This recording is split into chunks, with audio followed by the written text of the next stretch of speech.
Definitely, I don't see any problem na nanalo si Chelsea Manalo of Bulacan for Miss Universe Philippines 2024.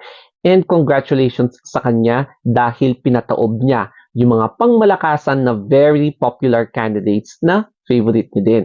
Kaya naman, eto na yung full performance ni Chelsea Manalo of Bulacan na nanalong Miss Universe Philippines 2024. Pero bago ang lahat, sana po wag niyo akong awayin, especially if hindi nanalo yung favorites nyo or yung bets nyo sa MUPH. Kahit na magwelga-welga kayo sa EDSA at mag-rally talaga kayo at gumawa ng effigy ng nanalo at alam mo yon yung susunugin talaga, nanalo na siya eh. And it is really her night.